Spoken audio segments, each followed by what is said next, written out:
BCom part second, प्रश्न पत्र व्यावसायिक प्रशासन फर्स्ट, कंपनी विधि। आज इसमें सार्वजनिक प्रस्ताव एवं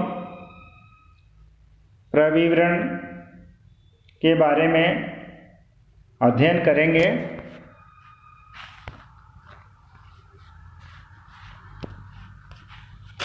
प्रत्येक कंपनी को अपनी व्यावसायिक क्रियाओं के लिए पूंजी की आवश्यकता पड़ती है। आप जानते हैं कि पूंजी की जरूरत पड़ती है, धन की आवश्यकता पड़ती है। अतः प्रत्येक कंपनी अपनी प्रतिभूतियों का निर्गमन कर सकती है। कंपनी इसलिए बनाई जाती है कि पूंजी इकट्ठी की जा सके। जब कंपनियों को बहुत ही सीमित धनराशि की आवश्यकता होती है तो वे अपने संचालकों एवं अपने निकट व्यक्तियों, संस्थाओं को ही प्रतिभूतियां जारी कर देती हैं और आवश्यक पूंजी प्राप्त कर लेती हैं, यानी अपने सर्कल से आवश्यक पूंजी प्राप्त कर लेती हैं। किंतु सार्वजनिक कंपनियों को जब बहुत बड़ी धनराशि की आवश्यकता पड़ती है तो वे प्रतिभूतियों का सार्वजनिक प्रस्ताव करती हैं, तब उन्हें प्रविवरण जारी करना पड़ता है। किंतु निजी कंपनियां प्रविवरण द्वारा प्रतिभूतियों का निर्गमन कभी भी नहीं कर सकती हैं। सार्वजनिक कंपनियों का प्रतिभूतियों का निर्गमन विधि। पहला क्या कर सकते, कोई भी सार्वजनिक कंपनी कुछ विधियां अपना सकती है, जिसमें पहला प्रविवरण के द्वारा जनता को, जिसे सार्वजनिक प्रस्ताव कहते हैं, प्रतिभूतियों का निर्गमन कर सकती है। निजी आधार पर प्रस्ताव कर सकती है। अधिकार निर्गम यानी वो राइट शेयर्स जारी कर सकती है और बोनस निर्गम अथवा बोनस प्रतिभूतियों का निर्गमन कर सकती है। तो ये था। फिर निजी कंपनियों का ये पहले ये स्पष्ट कर लेना चाहिए कि मान्यता प्राप्त स्कंद विनिमय केंद्र पर सूचीबद्ध कंपनियां अथवा सूचीबद्ध कराने का इरादा रखने वाली कंपनियां ही प्रविवरण के द्वारा प्रतिभूतियों का निर्गमन कर सकती हैं। ऐसी कंपनियों को प्रतिभूति एवं एक्सचेंज बोर्ड ऑफ इंडिया अधिनियम 1992 अर्थात सेबी अधिनियम 1992 तथा इसके अधीन बनाए गए नियमों विनियमों का पालन करना पड़ता है। धारा 23(1) में प्रविवरण के द्वारा प्रतिभूतियां निर्गमित नहीं करने वाली सार्वजनिक कंपनियां, ये जो विधि मैंने बताई है, इनमें से किसी भी विधि से प्रतिभूतियों का निर्गमन कर सकती हैं, चारों विधियां। फिर निजी कंपनियां, कोई भी निजी कंपनी क्या कर सकती है, निजी आधार पर प्रस्ताव पत्र द्वारा, अधिकार निर्गम द्वारा, राइट इश्यू द्वारा, और तीसरा बोनस निर्गम अर्थात बोनस प्रतिभूतियों का निर्गम करके भी धारा 23(2) में ऐसा बताया गया है। क्या कर सकती है, वो प्रतिभूतियों का निर्गम कर सकती है। तो ये स्पष्ट होता है कि दोनों वर्गीय कंपनियों द्वारा प्रतिभूतियां निर्गमन की विधियां में एक ही अंतर है। सभी सार्वजनिक कंपनियां प्रविवरण के द्वारा प्रतिभूतियां जारी कर सकती है, किंतु कोई भी निजी कंपनी इस विधि का उपयोग नहीं कर सकती है। परंतु दोनों ही वर्ग की कंपनियां, सार्वजनिक और निजी कंपनियां, शेष जो विधि है वो कौन सी, निजी आधार पर प्रस्ताव, अधिकार निर्गम और बोनस निर्गम, इनके द्वारा प्रतिभूतियों का निर्गमन कर सकती है। निजी कंपनियां प्रविवरण जारी नहीं कर सकती है तथा जनता से पूंजी प्राप्त नहीं कर सकती है। अतः उन पर सेबी अधिनियम तथा उसके अधीन बनाए गए नियम एवं विनियम लागू ही नहीं होंगे। सर्वप्रथम प्रविवरण के माध्यम से प्रतिभूतियों के निर्गमन संबंधी प्रावधान का उल्लेख किया जा रहा है, ये बताएंगे। तत्पश्चात निजी आधार पर प्रस्ताव पत्रों के माध्यम से प्रतिभूतियों के निर्गम संबंधी प्रावधानों का उल्लेख किया जाएगा। तो अब आते हैं सार्वजनिक प्रस्ताव। सार्वजनिक प्रस्ताव, जो सार्वजनिक निर्गम कंपनी जनता को अपनी प्रतिभूतियों के क्रय के लिए आमंत्रित करना चाहती है, उसे इस हेतु सार्वजनिक प्रस्ताव करना पड़ता है।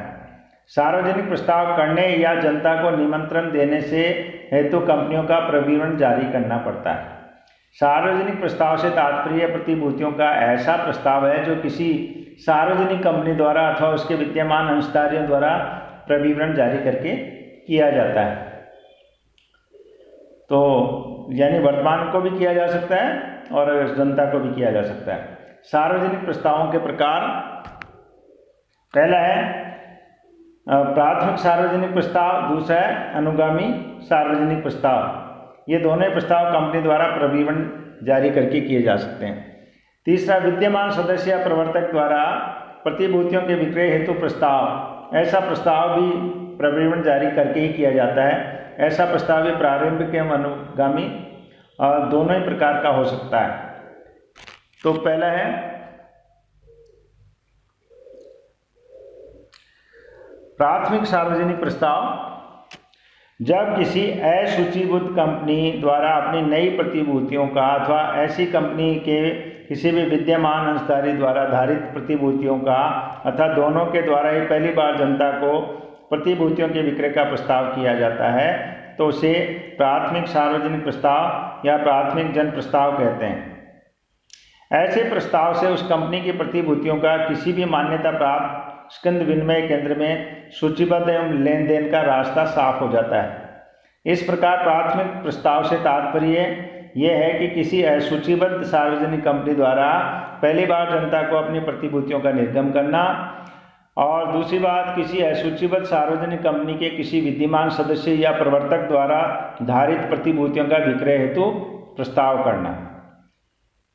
तो जो जिनके पास विद्यमान के पास है या प्रवर्तकों के पास है, उनके जो पास प्रतिभूतियां हैं उनका विक्रय का प्रस्ताव भी किया जा सकता है। तो इसे ही क्या कहेंगे? प्राथमिक सार्वजनिक प्रस्ताव। दूसरा है फर्दर और फॉलो अप पब्लिक ऑफर। अनुगामी, जब कोई कंपनी पहले सूचीबद्ध और अपनी प्रतिभूतियों के निर्गमन का अथवा किसी विद्यमान सदस्य द्वारा धारित प्रतिभूतियों के विक्रय का प्रस्ताव अंशों के पहले निर्गमन के बाद कभी भी किया जा सकता है, तो उसे अनुगामी सार्वजनिक प्रस्ताव या अनुगामी जन प्रस्ताव कहते हैं। इस प्रकार अनुगामी सार्वजनिक प्रस्ताव का तात्पर्य यह है कि पहला, किसी भी पहले से सूचीबद्ध कंपनी द्वारा अपने अंशों के प्रथम बार निर्गमन के बाद, ध्यान देंगे, प्रथम बार अपने नए फ्रेश प्रतिभूतियों का जनता को निर्गमित करने का प्रस्ताव कंपनी द्वारा पहली बार के प्रस्ताव के बाद कभी भी किया जा सकता है। दूसरा, किसी पहले से सूचीबद्ध कंपनी के किसी विद्यमान सदस्य द्वारा धारित प्रतिभूतियों के विक्रय का प्रस्ताव भी किया जा सकता है। किसी सार्वजनिक कंपनी द्वारा प्रतिभूतियों का सार्वजनिक निर्गमन का प्रस्ताव करने के लिए जनता को प्रविवरण जारी किया जाता है, किंतु यदि किसी सार्वजनिक कंपनी के विद्यमान सदस्य या प्रवर्तक प्रतिभूतिधारी अंशधारी अथवा उसके धारित प्रतिभूतियों को विक्रय का प्रस्ताव किया जाता है, तब विक्रय हेतु प्रस्ताव नामक प्रलेख जनता को जारी किया जाता है। ऐसा प्रलेख भी प्रविवरण के समान ही माना जाता है। विधि विशेषज्ञ कभी कभी इस प्रलेख को प्रभाव से प्रविवरण भी कहते हैं, प्रोस्पेक्टस बाय इम्प्लीकेशंस। प्रवर्तकों द्वारा प्रतिभूतियों का अभौतिक कराना। प्रवर्तनीय प्रतिभूतियों का सार्वजनिक प्रस्ताव करने वाली प्रत्येक सार्वजनिक कंपनी के प्रवर्तक ऐसी प्रतिभूतियों का केवल अभौतिक रूप में ही धारित कर सकते हैं। प्राथमिक सार्वजनिक निर्गम की तिथि तक प्रवर्तकों द्वारा धारित सभी परिवर्तनीय प्रतिभूतियां ऐसे प्रस्ताव के पूर्व अभौतिक रूप से अपरिवर्तित हो जाएंगी। तत्पश्चात प्रवर्तकों द्वारा धारित अंश केवल अभौतिक रूप में होंगे। अब है प्रविवरण। प्रविवरण क्या है, इसका परिभाषा और देखेंगे।